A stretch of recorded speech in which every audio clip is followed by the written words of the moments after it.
Students, बाल मंदिर के इस YouTube चैनल पर आपका हार्दिक स्वागत है।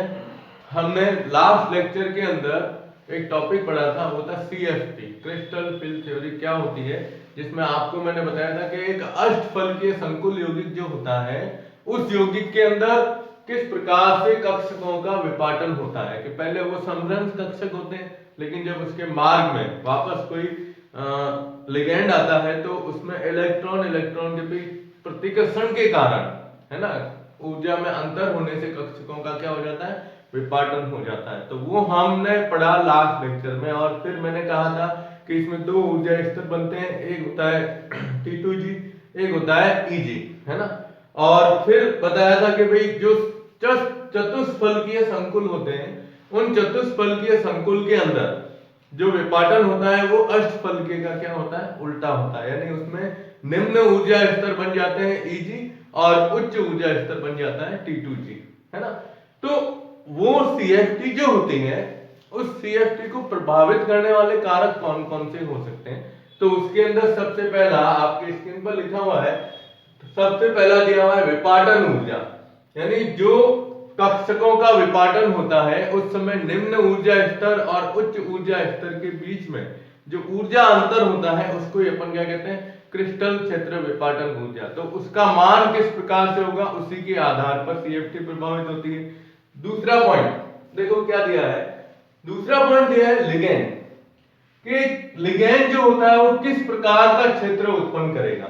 अब इसमें आपको दो पॉइंट ध्यान में रखने हैं। देखिए, सबसे पहला पॉइंट इसके अंदर ये कहता है कि यदि लिगैंड दुर्बल क्षेत्र उत्पन्न करे, क्या करे, दुर्बल क्षेत्र उत्पन्न करे। मान लो ऐसी कंडीशन हो कि वो लिगैंड जो होता है वो दुर्बल क्षेत्र उत्पन्न कर सकता है। तो दुर्बल क्षेत्र अगर होगा तो उसके अंदर जो विपाटन होता है कक्षकों का वो क्या होगा, बहुत ही कम होता है। तो हम इसमें ये बता सकते हैं कि इस दौरान विपाटन क्या होता है, कम होगा अगर लिगैंड क्या करता है, दुर्बल क्षेत्र उत्पन्न करता है। अब दुर्बल क्षेत्र कैसे उत्पन्न करता है, तो इसका देखो आप तीसरा पॉइंट दिया गया है। तीसरे पॉइंट में बताया है पहला कि यदि del zero is less than P. P का मतलब होता है कि हम जो इलेक्ट्रॉन अयुग्मित अवस्था में होते हैं उनको युग्मित अवस्था में परिवर्तित करें, तो उसके लिए हमें कितनी ऊर्जा की आवश्यकता होती है। तो उसके आधार पर इसमें बताया है कि ये जो विपाटन ऊर्जा है, इस विपाटन ऊर्जा का मान इस आवश्यक ऊर्जा की तुलना में अगर कम हो जाए तब वह इलेक्ट्रॉन किस में जाता है, EG कक्षक के अंदर जाता है, यानी उच्च ऊर्जा स्तर में जाएगा। और उस दौरान यहां पर दुर्बल क्षेत्र क्या होता है, ये उत्पन्न होता है। क्या होता है, दुर्बल क्षेत्र उत्पन्न होगा। तो वो यहां हम बता रहे हैं ऊपर कि भाई यदि लिगैंड दुर्बल क्षेत्र उत्पन्न करे तो विपाटन कम होगा। तो विपाटन कम होने का कारण क्या है, तो हम इससे प्रदर्शित कर सकते हैं, ठीक है। और दूसरा पॉइंट आता है इसी में कि यदि लिगैंड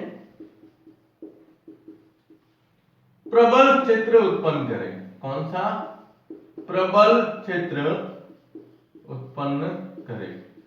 अब प्रबल क्षेत्र उत्पन्न कब करेगा, तो उसकी कंडीशन इसमें सेकंड में बताई गई है कि अगर विपाटन ऊर्जा का मान इस आवश्यक ऊर्जा से अधिक हो जाए, है ना, तो उस दौरान ये क्या करता है, प्रबल क्षेत्र उत्पन्न करता है। क्या करता है, प्रबल क्षेत्र उत्पन्न होता है। और प्रबल क्षेत्र उत्पन्न होने का मतलब यहां पर विपाटन क्या होगा, अधिकतम होगा। तो यहां हम ये बता सकते हैं कि विपाटन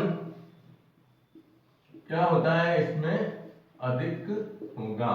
तो ये जनरली आपको इसमें ना कहीं कहीं CFT को प्रभावित करने वाले कारक कौन कौन से होते हैं।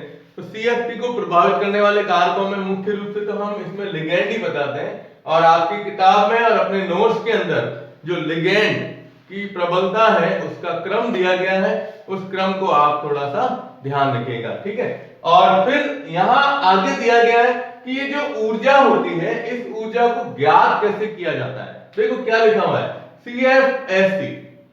CFSE का मतलब होता है क्रिस्टल क्षेत्र स्थायीकरण ऊर्जा। अगर एक अष्टफलकीय संकुल है, तो उसको किस प्रकार से प्रदर्शित करेंगे। तो उसके लिए मान दिया है -4n T2G plus 6n EG, यानी T2G और EG दो हैं। क्या है ये दोनों उपकक्षक के D के अंदर T2G होता है निम्न ऊर्जा स्तर और EG क्या होता है उच्च ऊर्जा स्तर। तो T2G के अंदर कितने इलेक्ट्रॉन हैं और EG के अंदर कितने इलेक्ट्रॉन है। तो n बराबर दिया है अयुग्मित या इंगित इलेक्ट्रॉन की संख्या इसमें कितनी है, उसके आधार पर आप इसका मान ज्ञात कर सकते हो। इसी तरीके से चतुष्फलकीय है, तो देखो आप चतुष्फलकीय में उल्टा हो गया, प्लस 6n T2G, यहाँ क्या था -4 और 6n इसमें था। अब ये उच्च ऊर्जा स्तर में परिवर्तित हो गया और ये आ गया निम्न ऊर्जा स्तर में, क्योंकि इसमें क्रिस्टल क्षेत्र विपाटन दोनों के अंदर क्या होता है उल्टा होता है ना। तो ये हमने जो CFT पढ़ा है उस CFT के अंदर मुख्य रूप से इसको प्रभावित करने वाले कारक कौन कौन से हो सकते हैं। तो इसको जनरली आप पॉइंटों के हिसाब से ऐसे जैसे मैंने ये लिखा है उसके आधार पर आप इसको याद कर दीजिएगा, ठीक है। और अब हम इसके बाद लेते हैं, इसके अंदर 2 पॉइंट रहे, हमारा पार्ट आज कंप्लीट होने वाला है। तो इसमें एक आएगा कलर कैसे प्रदर्शित करते हैं उपसंयोजक यौगिक, और इन उपसंयोजक यौगिकों का स्थायित्व क्या होता है, किस प्रकार से प्रदर्शित करते हैं, ठीक है। तो आप इसका स्क्रीनशॉट ले लो। ओके, अब आपकी स्क्रीन पर 2 पॉइंट लिखे हुए हैं। सबसे पहला आ रहा है उपसंयोजक यौगिकों में रंग किस प्रकार से प्रदर्शित किया जाता है। तो हमने डी ब्लॉक वाले पार्ट के अंदर पढ़ा था, आपको याद होगा कि जब एक इलेक्ट्रॉन निम्न ऊर्जा स्तर से उच्च ऊर्जा स्तर में छलांग लगाता है तो उस समय उसके द्वारा ऊर्जा प्रकाश के रूप में ग्रहण की जाती है, और जब वही इलेक्ट्रॉन वापस उच्च से निम्न में आएगा तो वह ऊर्जा उत्सर्जित की जाती है ना। अब यहां ये पॉइंट ध्यान रखना है कि जब यह इलेक्ट्रॉन निम्न से उच्च में और उच्च से वापस निम्न में आता है तो अलग अलग प्रकाश से, प्रकाश जो होता है प्रकाश के अंदर अलग अलग प्रकार की तरंग दैर्ध्य और आवृत्ति के विकिरण होते हैं, उसके आधार पर वह ऊर्जा का अवशोषण और क्या करता है उत्सर्जन करता है। और जिस समय उसने ऊर्जा ग्रहण की है तो उस समय उस ऊर्जा के अंदर या प्रकाश के अंदर जिस तरंग दैर्ध्य या जिस रंग के तरंग दैर्ध्य का वो अवशोषण करता है, जब वही इलेक्ट्रॉन वापस ऊर्जा को उत्सर्जित करेगा तो उत्सर्जित करने के दौरान उसके अंदर हमें जो प्रकाश उसने ग्रहण किया है जिसमें रंग है उसका पूरक रंग हमें वहां पर कलर के रूप में दिखाई देता है। ये हमने डी ब्लॉक वाले पार्ट के अंदर पढ़ा था।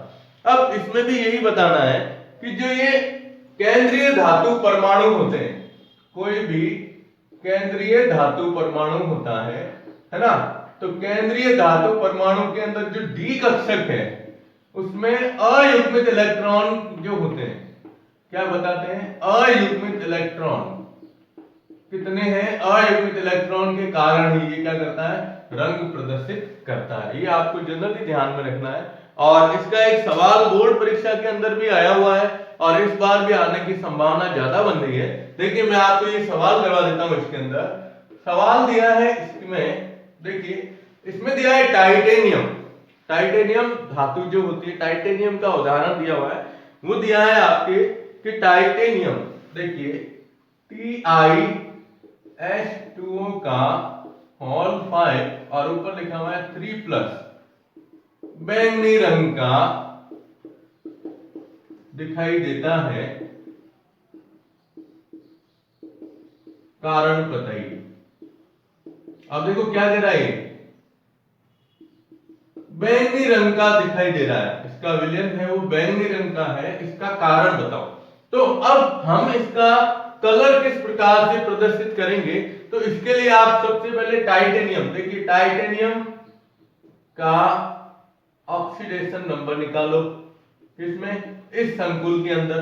तो इस संकुल में H2O है, H2O का 0 होता है और बाहर कितना है 3+, तो इसका आ जाएगा 3+। हमने ये निकाले हैं ऑक्सीडेशन नंबर, उसी के आधार पर देखो बता देता हूं। टाइटेनियम का X प्लस H2O 0 × 5 बराबर, अब इस पूरे के ऊपर प्लस का 3 लिखा हुआ है तो आगे लिख दिया +3, तो X बराबर कितना हुआ +3। ये टाइटेनियम का ऑक्सीडेशन नंबर आ गया। अब हम जनरली टाइटेनियम का इलेक्ट्रॉनिक विन्यास लिखते हैं। तो टाइटेनियम परमाणु क्रमांक संख्या 22, तो 22 के हिसाब से क्या लिखते हो, आर्गन 3d2 और क्या आता है 4s2, 18 2 20 और 2 22। अब इसमें ऑक्सीडेशन नंबर कितना है, +3, तो 3 इलेक्ट्रॉन इसमें से क्या कर देंगे अपन, निकाल देंगे। निकालते ही क्या जाएगा Ti3+, है ना। और अब आप इसमें निकालोगे तो ये आ जाएगा आर्गन 3d1, क्या आ गया d1। इसका मतलब d के अंदर कितना इलेक्ट्रॉन है, 1 इलेक्ट्रॉन है। अब आप कक्षक विपाटन जैसे हमने बताया था कि इलेक्ट्रॉन किस प्रकार से चलते हैं, तो ये 3d है, 1 2 3 4 और 5, ये है T2G और ये है Eg। इसमें कितना इलेक्ट्रॉन है, 1। अब ये इलेक्ट्रॉन हमने कहा था, अभी बताया भाषा के अंदर कि यहां 3 होते हैं, इसमें नीचे ये कौन से हैं, T2G। अब T2G के अंदर इलेक्ट्रॉन कितना है, ये 1, और ऊपर अपन क्या बताते हैं, Eg, है ना, ये Eg। अब देखिए आप, ये क्या करता है, सूर्य के प्रकाश की उपस्थिति के अंदर ये पीले रंग का जो तरंग दैर्ध्य जो होती है वो पीले रंग के अनुसार क्या करता है, ग्रहण करता है। मतलब जब हम टाइटेनियम इसकी बात करें, ध्यान रखिएगा Ti3+ की बात कर रहा हूं मैं, तो ये जब ये क्या करता है, निम्न ऊर्जा स्तर से उच्च ऊर्जा स्तर में जाने के लिए, है ना, जो इलेक्ट्रॉन के द्वारा ऊर्जा ग्रहण की जाती है उसके अंदर क्या होता है, पीला रंग उपस्थित होता है। अब ये उस रंग के आधार पर यहाँ T2G से किस में जाता है, Eg में। अब देखो इसको किस प्रकार से प्रदर्शित करते हैं, अब इसका विन्यास यूं लिखेंगे, T2G के अंदर कितना इलेक्ट्रॉन है, 1, और Eg के अंदर 0। लेकिन ये सूर्य के प्रकाश की उपस्थिति में क्या हो रहा है, T2G से किस में जा रहा है, Eg में। तो हम क्या बताएंगे, T2G, इसको तो बताएंगे 0, लेकिन Eg के अंदर कितना बता देंगे, 1 इलेक्ट्रॉन। ये इस तरह से इसका विन्यास हमने बताया, किसका, इस टाइटेनियम का, ठीक है। अब ये कह रहा है कि ये पहले पीले रंग के संगत ऊर्जा का अवशोषण करता है, किसका, ऊर्जा का। और जब ये अवशोषण करेगा तो ये क्या होगा, इलेक्ट्रॉन T2G से Eg में जाएगा, ठीक है। और जब वापस Eg से 2G में आता है तो उस समय पीले रंग का पूरक रंग जो क्या होता है, बैंगनी, हमें दिखाई देता है। इसका पीले रंग का पूरक रंग जो होता है वो बैंगनी रंग होता है, वही रंग हमें दिखाई देगा। इसीलिए कहते हैं कि ये टाइटेनियम, इसमें हम क्या बताएंगे, पेंटा एक्वा टाइटेनियम, ठीक है।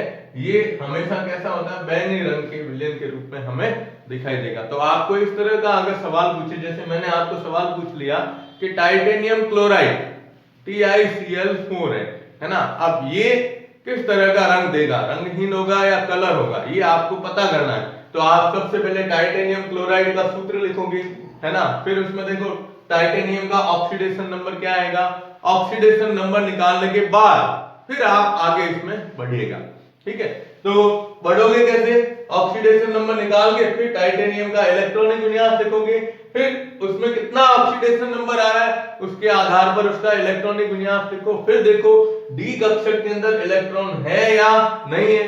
अगर है और युग्मित अवस्था में तब तो वो होगा रंगहीन, लेकिन अगर उसमें इलेक्ट्रॉन एक भी उपस्थित हो मान लो, तो वह T2G से Eg में जाएगा, तो कौन सा रंग उसके द्वारा अवशोषित किया जाएगा, या ये सब हमें यहाँ इस सवाल के अंदर दिखता है कि आपको बैंगनी रंग बता रहा है, इसका मतलब इसका पूरा रंग कौन सा था, पीला रंग था, पीले के साथ। तो किताब के अंदर इसी टॉपिक के साथ में एक छोटी सी सारणी दी गई है, उस सारणी के अंदर रंग अवशोषण और उत्सर्जन यानी पूरक रंग कौन सा होता है जिसका, वो सब दिया गया है, ठीक है। तो ये इसका पहले आप स्क्रीनशॉट ले लो, ओके। और अब हम लेते हैं पाठ का लास्ट पॉइंट, वो है उपसंयोजक यौगिकों का स्थायित्व। देखो आप, कोई भी अम्ल और क्षार की जब हम क्रिया करवाते हैं तो अम्ल और क्षार में ये प्रवृत्ति होती है कि अम्ल हमेशा इलेक्ट्रॉन को ग्रहण करता है ना, और क्षार इलेक्ट्रॉन युग्म क्या करते हैं, प्रदान करते हैं। ठीक है, तो उन दोनों की क्रियाओं से बनता क्या है, लवण और जल बनता है। अब यहां इन्होंने जो स्थायित्व को प्रदर्शित किया है वो साम्य अवस्था स्थिरांक के रूप में या स्थायित्व स्थिरांक के रूप में दर्शाया गया है। आपको कोई भी एक यौगिक दें और उस यौगिक की क्रिया के आधार पर आपको कहे कि अब इसमें Ks या बीटा 4 का मान बताओ, मतलब इसको किस प्रकार से प्रदर्शित करेंगे। तो आपके सामने ये एक छोटी सी रिएक्शन है, इसमें दिया गया है कि M यानी कोई भी धातु है, ये जैसे 4 लिगेंड से क्रिया करेगी, कितने, 4 से, तो 4 से क्रिया करके ये Ml4 नाम का कोई संकुल यौगिक बनाता है। तो उसके लिए स्थायित्व स्थिरांक या बीटा 4 का मान कैसे निकालोगे। ठीक है, तो इसमें आपको नियम लगाना है द्रव्य क्रिया अनुपाती नियम। द्रव्य क्रिया अनुपाती नियम हमने लिया था, पहले भी आया हुआ है एक बार, कि जो ये अपने आते हैं क्या है, उत्पाद की सांद्रता जो होती है, उस उत्पाद की सांद्रता और क्रिया कारकों की सांद्रताओं के गुणनफल का अनुपात जो होता है वही क्या कहलाता है, साम्य अवस्था स्थिरांक के रूप में कहलाता है। अब आपको इसमें बताना है, तो यहां देखिए सबसे पहले तो हम लिखेंगे, पहले ऊपर उत्पाद लिखा जाता है, तो उत्पाद क्या लिखा हुआ है, Ml4, ठीक है, बटा, अब क्रिया कारक M और ये है, अब ये दोनों गुणा में आएंगे। ठीक है, यानी पहले क्या लिखेंगे, M ये कोष्टक में, और फिर देखो यहां L के आगे 4 लिखा हुआ है, तो ये एक तरह से इसमें गुणांक होता है, इसको इसके ऊपर दर्शाया जाएगा, Ml की पावर क्या आ जाएगा, 4। तो ये सूत्र है, एक जनरली सूत्र आपको ध्यान में रखना है कि Ks या हम बीटा 4 जिसे कहते हैं स्थायित्व स्थिरांक, तो स्थायित्व स्थिरांक को कैसे ज्ञात किया जाएगा, इसको इस नॉर्मल सूत्र के द्वारा आपको ध्यान में रखना है। अगर इसके आगे मान लो धातु के आगे भी कोई संख्या है, तो आप समीकरण को संतुलित करते तो वो संख्या इसमें क्या आ जाएगी, ऊपर घात में आ जाएगी, घातांक के अंदर। ठीक है, अभी मैं आपको इसका ये उदाहरण बता देता हूं, जैसे ये आपके ऊपर इसमें बोर्ड के ऊपर स्क्रीन, ये पहले ऐसा कीजिए, स्क्रीनशॉट ले लो। ओके, अब इसके अंदर है ना, जैसे ये जनरली सूत्र दिया हुआ है, और फिर ये सूत्र क्या दिया है आप देख लो। सूत्र में आपको बताया गया है कि Cu2+, देखिए जैसे एक जनरली Cu2+ 4Cn- है ना, तो यहां देखो आप Cu2+ 4Cn- और रिएक्शन करने के बाद ये यौगिक बनता है CuCN का होल 4 और ऊपर क्या आया 2- के रूप में। अब जब आप इसे इस प्रकार से प्रदर्शित करोगे, है ना, तो इसको कैसे दर्शाया जाएगा, तो सबसे पहले इसके लिए क्या लिखेंगे, Ks या बीटा 4 बराबर Ks या बीटा 4। सबसे पहले उत्पाद क्या आ रहा है, ये, तो अब इसको पूरा यूं का यूं लिखिए, CuCN का होल 4 और ऊपर क्या आ गया 2-। ध्यान रखिएगा ये इसके ऊपर आवेश है, और यहां जो हम ये संख्याएं लिख रहे हैं, ये इसके आगे समीकरण को संतुलित करते समय जो गुणांक आते हैं वो लिखे जाते हैं। ठीक है, अब ये तो आ गया उत्पाद बटे, अब क्रिया कारक क्या है, तो कि सबसे पहले Cu ये 2+, ये एक क्रिया कारक।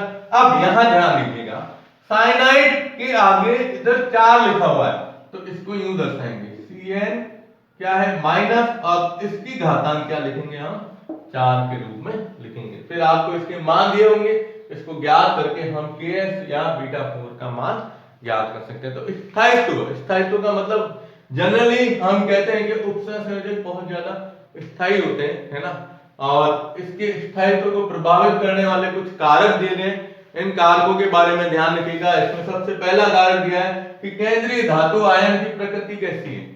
जो हम केंद्रीय धातु परमाणु ले रहे हैं, है ना, उस पर आवेश कितना है, तो जितना ज्यादा आवेश होगा, केंद्रीय धातु परमाणु कह रहा हूं, इसका मतलब ऊपर आवेश प्लस में आएगा। तो केंद्रीय धातु परमाणु अगर उच्च आवेश युक्त होगा उस पर जितने ज्यादा आवेश होंगे उसकी त्रिज्या उतनी ही क्या होती है, कम होती है, और जितनी कम त्रिज्या होगी, है ना, तो उस पर आकर्षण बल या स्थायित्व का मान उतना ही क्या होता है, अधिक होता है। तो पहला इसका प्रभावित करने वाला कारक यही कहता है कि केंद्रीय धातु आयन की प्रकृति अगर उच्च आवेश युक्त है तो निम्न आवेश की तुलना में इसका स्थायित्व अधिकतम होगा। दूसरा बताया है लिगैंड की प्रकृति। अब जो लिगैंड आप काम में ले रहे हो उपसंयोजक यौगिक बनाने में, उसमें अगर लिगैंड की प्रकृति क्षारीय है तो क्षारीय प्रकृति, क्षार हमेशा क्या करता है, लॉन पेयर देगा, देने का काम करेगा। तो लॉन पेयर देगा इसका मतलब वहां पर बल उतना ही क्या बनेगा, प्रबल बनेगा। तो क्षारीय लिगैंड जो होते हैं उनके स्थायित्व का मान क्या होता है, अधिकतम होगा। और तीसरा दिया है किलेट, किलेटीकरण। ये एक दंतुक से अधिक क्या होते हैं, स्थायी होते हैं। जो बहुदंतुक लिगैंड होते हैं ये जब केंद्रीय धातु परमाणु के साथ में बंध बनाते हैं, उपसंयोजक बंध बनाते हैं, तो एक चक्रीय संरचना बनाते हैं, है ना, वलय वाली संरचना। जैसे हमने कहा था किलेट, ये अपने शुरुआत में पढ़ा था किलेट लिगैंड के अंदर। तो वो बंध ज्यादा क्या मानते हैं, स्थायी मानते हैं। और एक दंतुक होता है सीधा ही जुड़ेगा, तो उसका स्थायित्व किलेट की तुलना में क्या होता है, कम होता है। ठीक है, तो आज हमने इसमें मुख्य रूप से एक तो पढ़ा है उपसंयोजक यौगिक में CFT को प्रभावित करने वाले कारक, उसके बाद हमने लिया रंग, उसमें किस प्रकार का होगा, फिर ये उपसंयोजक यौगिकों का स्थायित्व। तो आप इसका स्क्रीनशॉट ले लो। ओके, ये उदाहरण ध्यान रखिएगा। ठीक है, और आज अपना ये ऑनलाइन क्लासेज के हिसाब से बाल मंदिर के अपने इस YouTube चैनल पर 6 लेसन कंप्लीट हो गए। ठीक है, और इसके नोट्स वगैरह आप स्कूल में ऐसे लेने आ रहे हो, अच्छी चीज है। और भी अगर आगे होगा प्रोसेस तो आपको बता दिया जाएगा। धन्यवाद।